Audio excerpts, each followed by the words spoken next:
Okay, so I think we are going to go ahead and I'm going to share my screen and we're going to get to it. So for the next hour or so, hold on, let me set up my PowerPoint here. We will be discussing the age-old question of who counts as a Jew.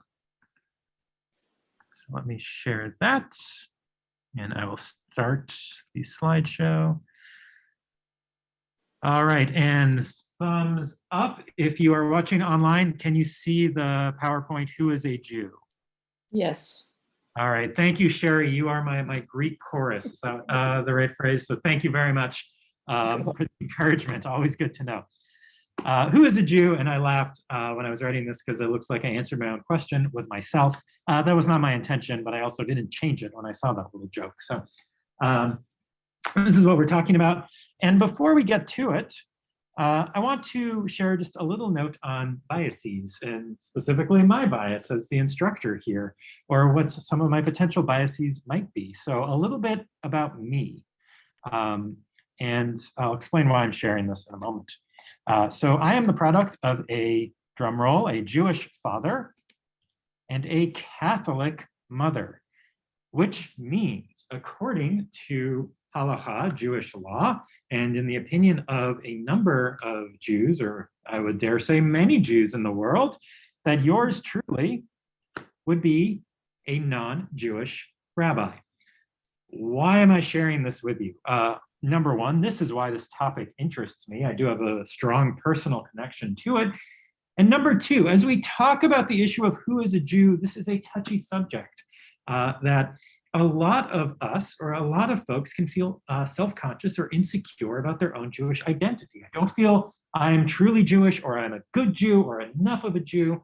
And looking at these texts can also not feel great, some of the things we will be exploring. So if you feel that way after going through this, I just want you to know, number one, you're not alone. And number two, these are feelings that I have wrestled with at different parts of my life too. And I'm happy to talk more offline if anyone wants to have those conversations. But I wanted to be upfront about where I'm at in all of this and just where I come from. I think it's worth sharing with you all. So now that that's out of the way, here is a simplified timeline of Jewish identity, simplified in quotes. So from the year 500-ish, before the Common Era, so on the other side of zero, to 1983, you would be Jewish if you are born to a Jewish mother or you convert to Judaism.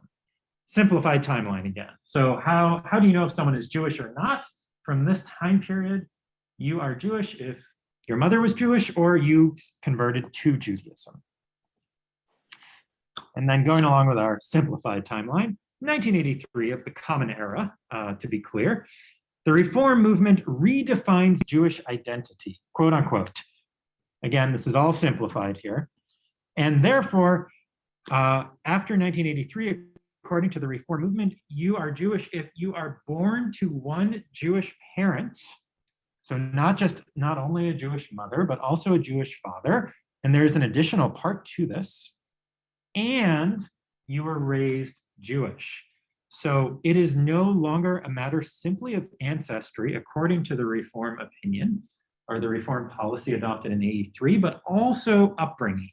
So for example, and we'll talk about this more in our second session when we talk about modern day implications, but you may have heard these stories of someone who may take a DNA test and find out that they have, Ashkenazi or Sephardic ancestry, and realize, despite having grown up Methodist or whatever, that they are Jewish.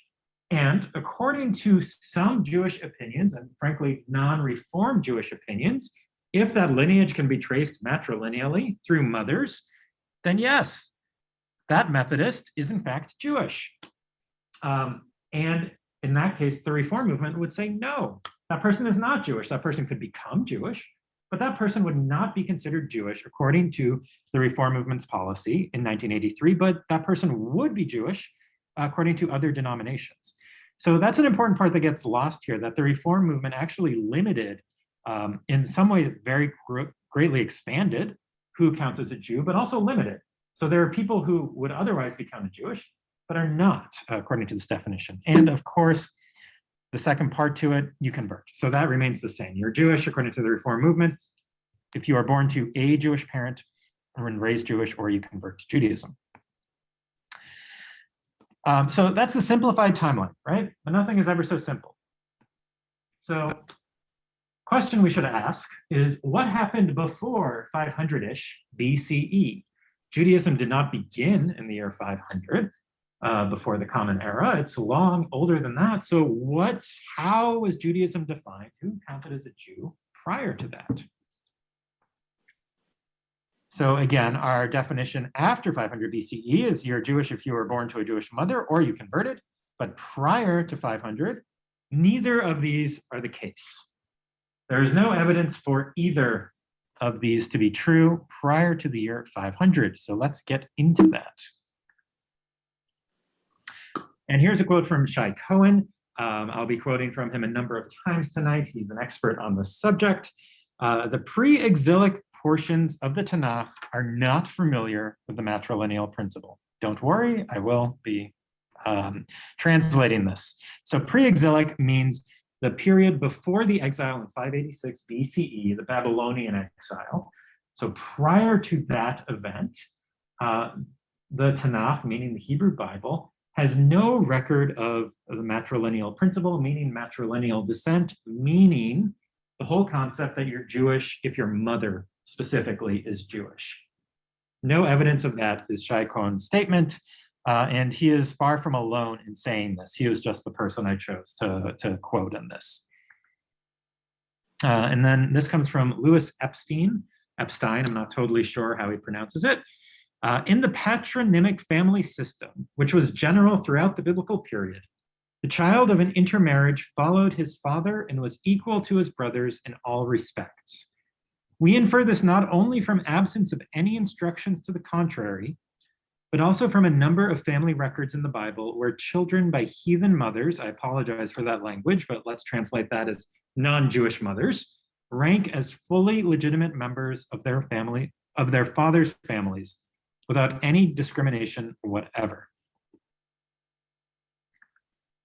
Oh, and hello, Wendy. Thank you for joining us. Hope you and yours are doing okay. Again, to sum up, this quote says something similar to Shai Cohen's quote from before, but just in a little more in-depth, that we see that regardless of the status of if the mother was Jewish or not in the pre-exilic period, that children were treated the same. There is no record in the Torah that you should discriminate or that someone is more entitled to a birthright than another or a share of the property or anything like that. The Torah does not seem to have any kind of issue with someone born to a mother who is not Jewish. Does not imagine them to be any different whatsoever. And also furthermore, that mother who is born not Jewish seems to be a welcomed member of the family and accepted among the people. So that's the quote from Louis Epstein. So some examples of this, don't worry, we will not read all of this, but it's just fun to put it all out there to make the point. From Genesis chapter 5, this is toward the very beginning of the Torah, obviously, toward the end of the Genesis story, when it talks about Adam's lineage, which is what gets us to Noah. Let's see, and I didn't quote all of it, but eventually we would get down to Noah if we kept going. But if you look at this is Adam's line. I'm just gonna read a little bit of this, I promise. When Adam lived to 130 years old, he begot a son in his likeness after his image, who he named Seth. After the birth of Seth, Adam lived longer and begot sons and daughters. Then Adam died when Seth had lived 105 years. He begot Enosh. After the birth of Enosh, Seth lived and had more sons and daughters. All the days of Seth came to 912 years, then he died. When Enosh had lived 90 years, he begot Canaan, and so on and so on. What do we have to point out here, or what's, I think, fairly clear? It's following the dads, and you can read on and on if you want, and you'll just have to take my word that no moms are mentioned in this, that the genealogy presented in the beginning of Genesis is whose dad was who, and establishing the connection from Adam on down to Noah is going to go from the dads, the fathers, which again it's not great that the women have been completely erased from this and are essentially irrelevant. And we could talk about that. of how problematic that is. But for our purposes, if we're going to say, how did the Torah understand who counted as Jewish, then we can see it's going through the patrilineal side, at least in this example. Jewish is a problematic term. We don't have Jews at this point. We don't even have Israelites. I'm not sure exactly what to call these folks. Pre-Israelites, maybe. But whatever it is, the people that are connected to God in this way are connected through their fathers. So that's one example. And then just some others from other parts of the Torah in the Hebrew Bible. Exogamy is marrying outside of one's group, just fancy word for saying intermarriage, I suppose. So some famous examples: Judah, one of the 12 tribes, and the one that led to Jews. But Judah married a Canaanite woman. Joseph married an Egyptian. Moses married a Midianite. David married a Philistine. And Solomon married several foreign wives. You can see the asterisk if you want an approximation of how many, rather famously. But all of these examples here are men who married non-Israelite or non-Jewish, depending on the time period women. And their children, according to the Tanakh, the Hebrew Bible, are accepted and are seen as Jewish or seen as legitimate. They're not ostracized or frowned upon. So we have a lot of examples of marrying outside of the Jewish faith and of the children being accepted, and so not following the mother. Before we continue, are there any thoughts or questions? I've just talked for quite a bit, or thrown a lot at you all. Not Jews yet. Rabbi. Okay, I don't hear any. Feel free to use the chat as well if you would like, for those that are on the Zoom. Oh, Susan, go ahead. We're not Jews yet? Susan, I'm sorry. I'm not sure why, but I can see you talking, but I can't hear you. Susan, try. All right, there seems to be some issue with our setup here. I am so sorry, Susan, that I can't actually hear, apparently, when folks are talking. I don't know why, Sherry, I was able to hear you fine earlier, but Susan, I can't hear you. Sherry, I hate to pick on you, but would you say something to see if I can hear you? Yes, hello, hello. I cannot. Here's my test, Rabbi. Can you hear me? I'm trying to think how to troubleshoot this. Wendy? Hold on one moment. I can hear Susan. I can hear Susan. Yeah, This is Wendy. Can you hear Wendy? Yeah. I can hear you, Wendy.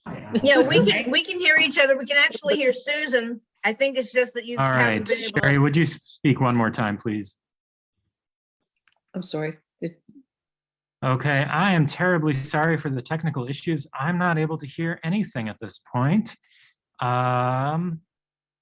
So if you do want to share a comment or ask a question, I encourage you to use the chat function in Zoom, and I will be checking those as we go along. And my apologies. This may end up being a slightly shorter presentation as I had planned in a lot of discussion time. So, okay, we'll see how this goes. So let's continue here with talking about how some things in Judaism might have looked a little different in the biblical period. So right here we have, hold on. So, yes. Your mute was on now? Yeah, I turned it, so I'd actually muted it to see if that was the problem, but yes, we're still on the same quandary, but thank you. So what was biblical conversion like, or how did you become Jewish in the biblical period? According to Rabbi Dr. David Ellenson, one of my teachers at Hebrew Union College, conversion in the Bible seems to be accomplished simply through marriage. And that's about as basic as what it sounds like right here, that if you wanted to become Jewish, well, you married a Jew, and the simple act of marrying them also makes you Jewish or Israelite, depending on the time period. But that's it. So there is no distinct ceremony or ritual that one undertakes to become Jewish. It's kind of a fringe benefit or a corollary of going through a marriage to a Jewish person. And that is how one becomes Jewish. So then the next question, what was biblical marriage? If marriage is what makes you Jewish, well, what is a marriage exactly in the biblical sense? Shai Cohen again. Marriage was the non-sacramental private acquisition of a woman by a man, and the state, the government, had a little legal standing in the matter. Driest definition of marriage one could probably ever come up with, but probably accurate. So when we hear are these examples of so-and-so took so-and-so as a wife, that verb took, that's kind of what we're talking about. That's kind of what we're talking about here. Like, you're my wife now. Maybe there's some negotiations with the family or whatnot over dowry, but a handshake or whatever is done, and then you are a wife, or it is now a marriage. And there's also, it wouldn't have looked ceremonial such as marriages today. There was no chuppah, there was no ritual. It was, I don't even know what to describe it as. I don't know, like acquiring property essentially. And I hate to frame it in that light. It's not pretty, it's not pleasant, but it's the reality of what this would have looked like. So to summarize what was happening, a Hebrew or an Israelite man takes a wife who may or may not be Jewish or Israelite, and then she essentially becomes whatever he is. And this would have been the case. So if he was an Israelite, if he was not, if he was some other religious ethnic group, then she would have turned into that. But because we're talking about Jewish marriage or Jewish culture, we're focusing on what happens if the person is Jewish. And the woman then kind of absorbs or is absorbed into that society and becomes Jewish. So let me see, I see a chat here. What if you wanted to convert but not by marriage, is Nancy's question. Nancy, it's a simple answer, you didn't. Or I don't know if that's simple or not, but I don't think that Judaism was not seen, it's a rough analogy, but try to think of it as, if you were Jewish, it wasn't a religion, it was an ethnic tribal identity. It would be like being interested in converting to a different ethnic group today. You can have an affinity for a different ethnic group, but you can't really become a different ethnic group. If that makes sense. It's not the best analogy, but it's the best one I can think of here. So the Judaism was more than a religion. It wasn't just something, a set of beliefs that one adopted. It was almost seen as racial. I hate to go there, but as something that was just imprinted within you. All right, well, Nancy, I'm flattered that whatever I just said made some sense. Okay, thank you.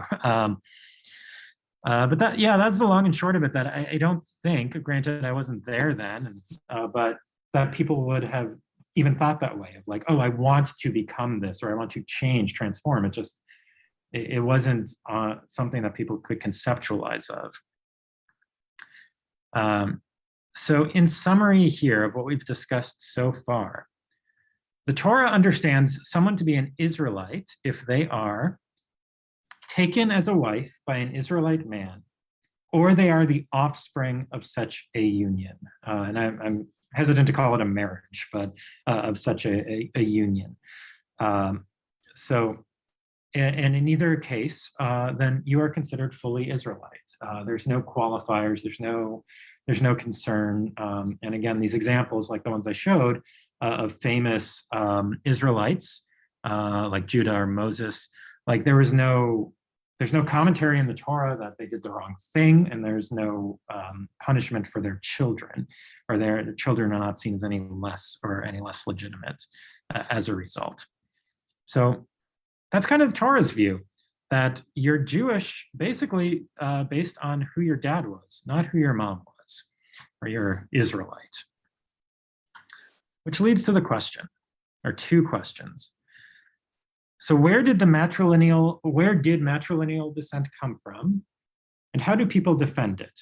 The last one's a little, I should have worded it a little softer maybe, but so how did we get from where the Torah is to this idea where Judaism actually goes through the opposite parent? And how do people defend it? Meaning, what I should say is like, how do people that accept matrilineal descent, where do they hang their hook on, so to speak, their theological hook? And that's a different question because as with most things in Judaism, the goal is to be able to point to something in the Torah, to be able to say, or at least the Hebrew Bible, and say, this is where it comes from. See, it's right here. And so given that you can't really find anything in the Torah that would support this, and in fact, again, you see mostly the opposite. So how does someone who wants to stand by this say, well, this is why? This is why we follow this. So two different questions. How did it even show up? And then how do you rationalize it? And the answer, some of you may be familiar with the book of Ezra.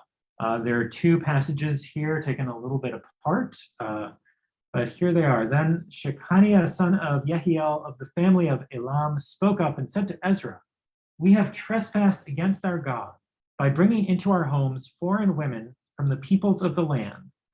But there is still hope for Israel despite this.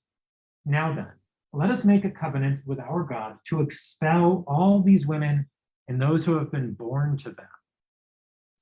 So there you go. This is the first evidence that we see from the book of Ezra here, and this is PostExilic.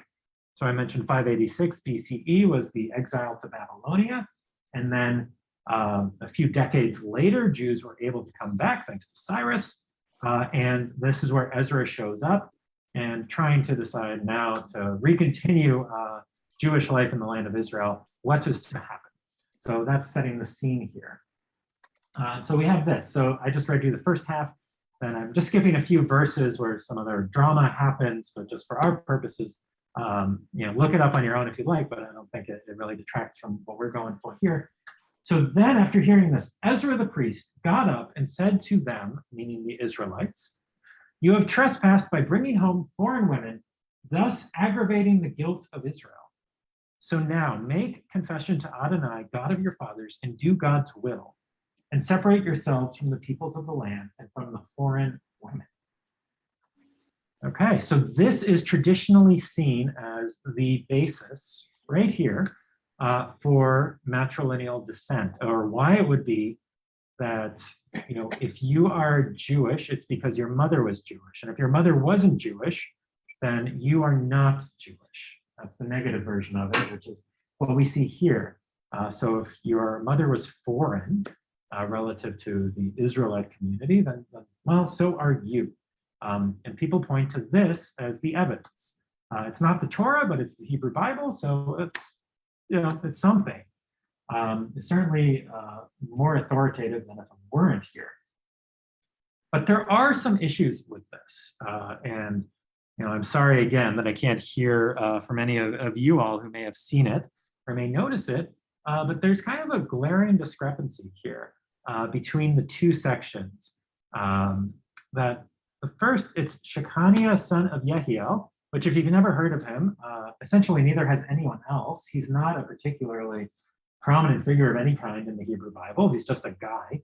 I'm not sure he shows up anywhere else besides here. Could be wrong on that, but at least not that I know of. But he's the one who says, we've done something wrong through foreign women, and we're going to make a covenant with God to kick out these women and their children. So he says that. He's the one who says their children shouldn't be kept among us. They're foreigners too, essentially. But then Ezra, when he goes up to all of Israel to kind of repeat this, what does he say? Similar but different.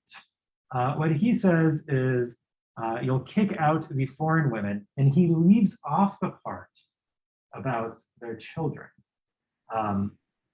So a bit of a mystery here, but it would be fair to say that if Ezra agreed with Shechaniah, son of Yehiel, he probably would have repeated all of it. But the fact that he cut the request or the demand of his in half, I don't know, maybe implies that Ezra wasn't cool with that part of it and didn't see an issue with the children, but went along with the foreign wives.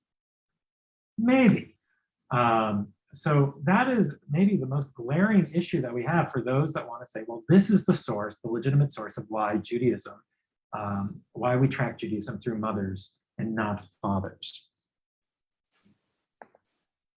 So the causes for concern, I just talked about the first one. And these come from Shai Cohen, paraphrased from his writings. And he notes that this section of Ezra is the only mention of this practice during the Second Temple period. If it were a widely held custom, or if this was like widely understood, we would expect to see this come up more in more places in the Hebrew Bible or in any kind of writings from the period. And frankly, we don't.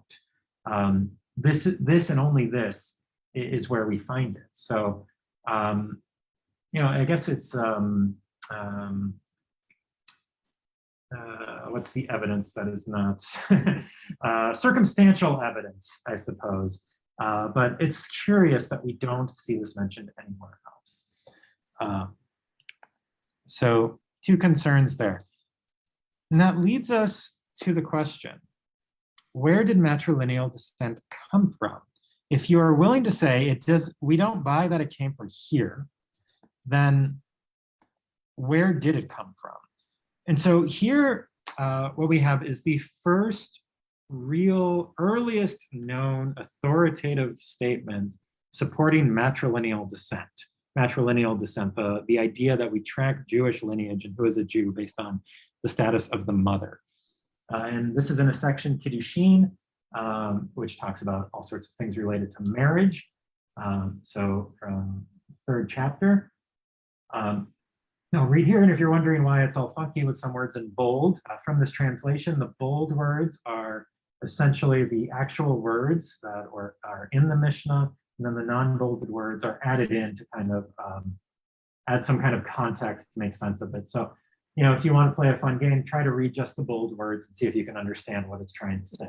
And then maybe we can appreciate the job of translators who fill in the rest to try to stitch it all together. But here, I'll read this for us. And in any case where a woman cannot join in betrothal with a husband or with others, the offspring is like her. The offspring is not considered his father's son at all, but has the same status as his mother. And in which case is this applicable? So give us an example. When would this happen? And the Mishnah answers itself. This is the offspring of a Canaanite maidservant or a Gentile woman, as her child is a slave or a Gentile like her. So it's pretty clear what it's saying here, that if it's a non-Jewish woman who's entered into a marriage, or cannot enter into a legitimate marriage, even it seems to be saying, but there's a child nonetheless, then the child is considered to have the status of the mother. So also be a Gentile and not be follow the line of the father, unlike what we saw in the Hebrew Bible or in the Torah. Okay, and this is the Mishnah Kiddushin. And if you're curious, Mishnah, also known as the Oral Torah, if you're unfamiliar, traditionally believed to come down from Sinai, that Moses received both the written Torah and the Oral Torah. The Oral Torah was passed down, just essentially memorized and passed down through sages. Historically, it's estimated that it was written down around the year 200 of the Common Era. So 200 after the year 0, about 1800 years ago, is when it was collected, written down. How long was it going around before that? Great mystery. We don't have an answer to that.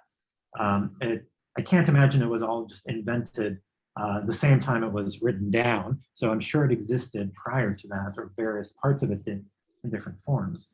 But around 200 is when it's redacted, is the term.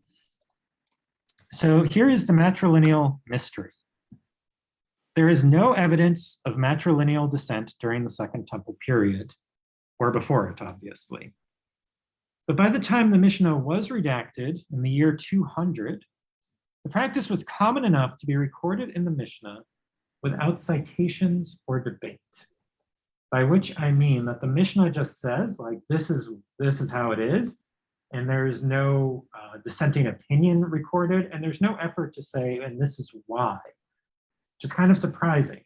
But what that means is that it was just so obvious to them that they didn't feel the need to have to explain it or cite a source. It would be like us saying something that is uncontroversial as traffic lights are green. I don't need to prove anything. I don't need to whip out, a transportation code to prove that to you, because we all just know it's obvious. So same thing here. The Mishnah can just say it, and it doesn't even need to say anything about it, because everyone agrees. It's just common knowledge.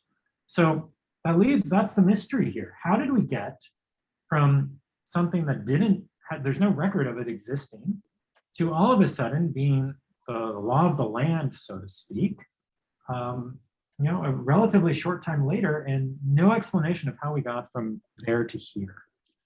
This is the mystery, and there's no answer. There's no perfect answer. But I will share some theories. There are many theories, and I can refer you to Shai Cohen's work, where he shares, at least a half dozen of them, and dismisses essentially all of them. But here are just a couple. So that he came up with himself, or he's citing others, or some ones that have been batted around throughout the decades. Later generations based law on Ezra text, but they did not admit as much, since non-Torah sources are less authoritative. So, Ezra comes around, and this thing happens, but that's recorded in the book of Ezra, but no one actually follows it. But later generations decide to adopt this practice, but they don't want to admit they got it from Ezra, because again, Ezra is not Torah. It's Hebrew Bible, but it's not Torah, so it's not the strongest source to be citing, to be basing this off of. So that's why none of the rabbis ever explained this is why we do it, because they don't want to admit it came from a less authoritative source. So they just don't say where they came up with it from. These are theories, right? Take them for what they are. There's no way to know. So that's one option, I guess. Another is that matrilineal descent roughly follows Roman law of the time, which is true. That the Roman legal code tracked lineage through mothers in many cases. Some caveats here: the Roman code, when it came to this sort of thing, is way, way more complicated than the Jewish version, which is fine, but also I'm excusing myself, I can't explain it all that well. But roughly speaking, it was more matrilineally based. But the counter argument to this one is, well, that may be true, but Jews hated the Romans. So why on earth, Romans? So why on earth would Jewish law be interested in mimicking anything that Roman law was mimicking? Why wouldn't we think that Judaism would do the opposite of what the Romans were doing? We can read all kinds of things of Jewish sources saying how horrible Rome was and how backwards they were and evil. So I don't know, maybe they're still neighbors, whether they like each other or not. They're going to be influenced from each other, but it doesn't necessarily follow just because Rome did something that Judaism is going to say, yeah, we want to be like that. And then this final one, as weird as it is for those that might have read ahead, this is the one that Shai Cohen endorses as most likely in his opinion. So let me unpack it here. So he says it's based on how rabbis understood mules. To unpack that, how they understood mixtures. There's this whole thing, if you've come to Torah study, you're familiar with concepts like shatnez, of forbidden mixtures of different kinds of animals and different kinds of clothing or fabrics and seeds and all of this, that the Torah and therefore the rabbis are very concerned about, keeping things separated and not creating these kinds of mixtures. So you're not supposed to have mules, but turns out people had mules anyway. As a reminder, a mule is a horse and a donkey put together. Will make you a mule. And so based on the Torah's prohibition about mixing things, don't mix a horse and a donkey, basically. But the rabbis realize, well, people are doing it anyway. We see mules everywhere. So they have to figure out what to do with a mule or how to categorize it. And this is what the rabbis come up with. they say that a mule is considered to be the same species as its mother. So, a mule is a mule, right? I think, I'm not an expert. But if the mom was the horse, then it's a horse mule, versus if the donkey was the mother, then it would be a donkey mule. Again, a mule, maybe there's a difference of which parent is which, of how the mule turns out, I don't know. But I'm gonna imagine that it's the same, that a mule is a mule is a mule. However, the rabbinic law decided that we're gonna categorize it as whatever the mother was. So this was a common understanding and was like uncontroversial in rabbinic thinking. And so Shai's argument, and again, he doesn't say he's certain of this, but he says it's the most plausible that he has seen, is that when the rabbis are trying to figure out how to make sense and categorize, in this case, people or children, they're going to go to the analogies of what they're used to and the systems that they're familiar with. And it's a little unpleasant to compare people to animals, and I'm sorry, I don't think that's what this means. They're not saying that these children of non-Jewish mothers are animals or comparing them to donkeys or anything. They're saying this is a familiar way of taxonomy or of categorizing someone or something of an unclear lineage that doesn't fit into your neat little box. You see what the mother was and you do that one. So that's his argument or his suggestion for what he thinks is the most plausible. I'll leave that up to you all. And there are, you may have heard some other ones, people say this kind of with a wink of, well, it's matrilineal descent because you never can know who the father was, you always know the mother. So that's a common theory, but doesn't necessarily hold because, well, in a lot of other cases, it does follow the father. When it comes to the priesthood, for example, patrilineal descent is seen as totally legitimate. So why would it be that just in this one case it's matrilineal, but in all these other cases, the rabbis were fine with patrilineal, despite, admittedly, there's not 100% certainty of who a father can be, especially before paternity tests. But it was good enough for the rabbis to say, well, we're going to believe what people tell us. So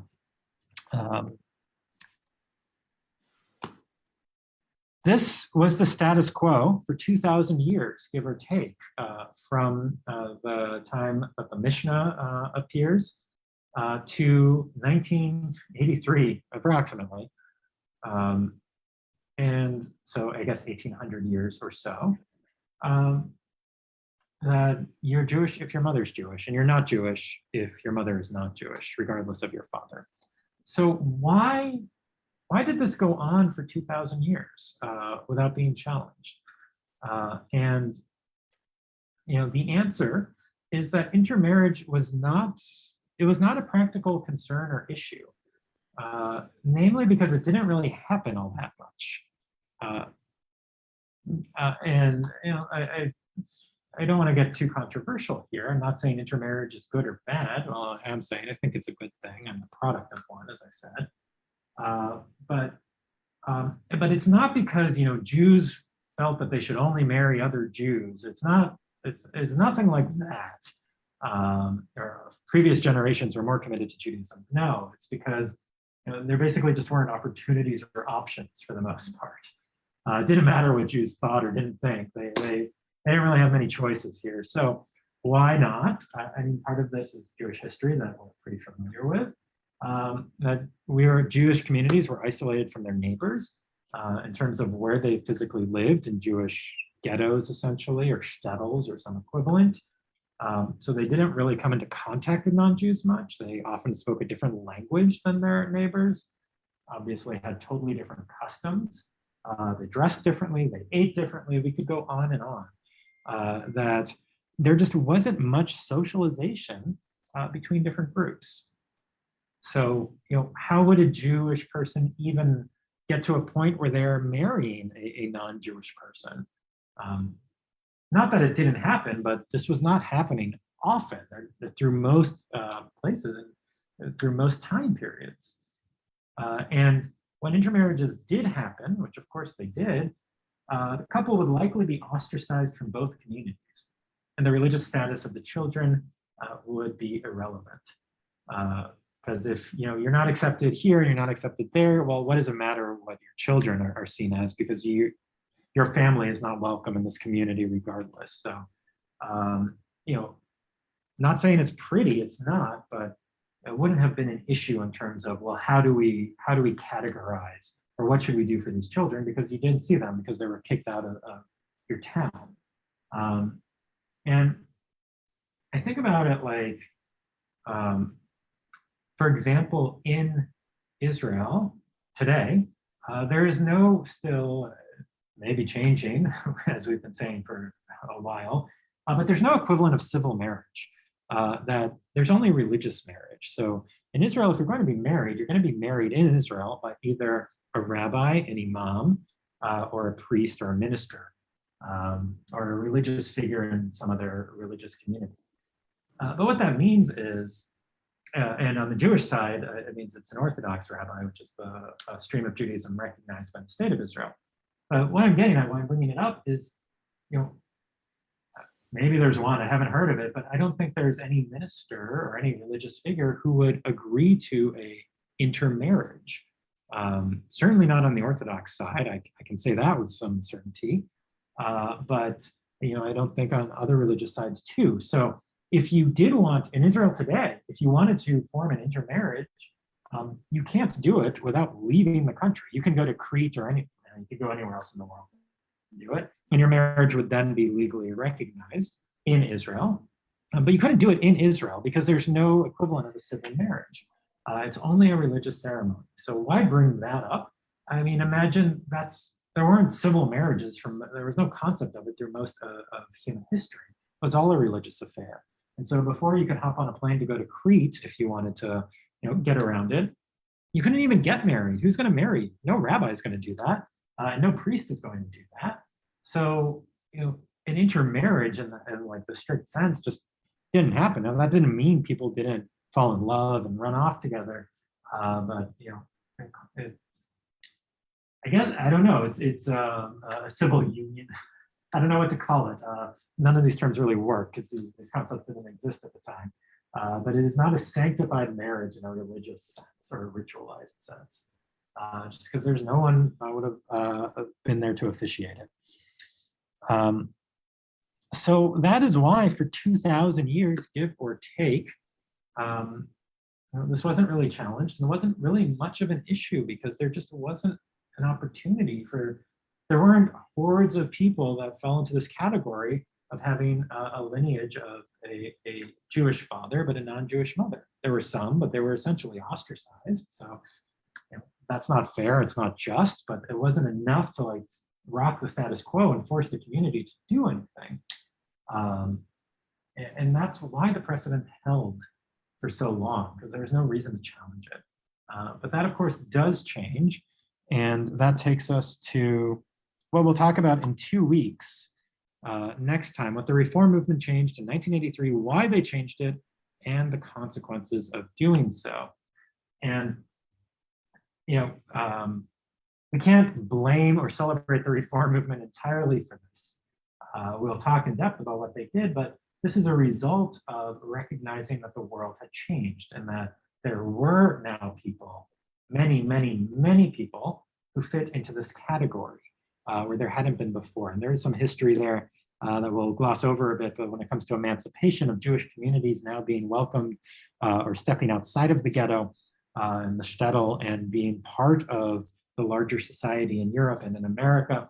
And that is where you get the opportunity where an intermarriage is even possible, is something that someone could even conceive of as being common to the point where it's the majority or near majority of Jewish marriages today. But it was the emancipation is where we can find that trend started. And as a result, the Reform movement, they didn't just create this for no reason in '83, they responded to these trends and did so in a religious way. So we'll look at that next time. If anyone has any thoughts, comments, or questions, if you want to throw them in the chat. Yes, you got it. So if it follows the maternal line, as a religion, why then the paternal name, the father's name and not the mother's name? Great example. So for those that, I don't know if everyone could hear, but So if Judaism is matrilineal, then why is the Hebrew name? Why am I Yosef ben Shaul in my case, my father, and not Yosef ben Chava, my mother? And in the Reform movement, the Reform movement uses both. So I'm Shaul or Yosef ben Shaul ve'Chava. But traditionally, yeah, if you go to an Orthodox synagogue, then you're just son of father. That's interesting. My guess is because the priesthood was went through the male. Male dominated or? Yeah, or you trace the lineage of the priesthood through the male.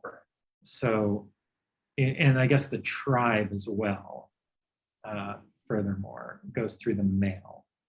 So like you're a Cohen because your father is a Cohen, for example. It doesn't matter if your mother's a Cohen. So that's my guess. It's related to that, but I don't know totally the history of how we got to the naming convention of, you know, Hebrew name being so-and-so, son of. But they put so much importance on the mother's lineage. Yeah. With regard to religion. You know, it's drilled into you that because the mother is passing it down. And I'm seeing it totally different now. Yeah. And there are more opportunities there. Yeah. Thank you. Great question.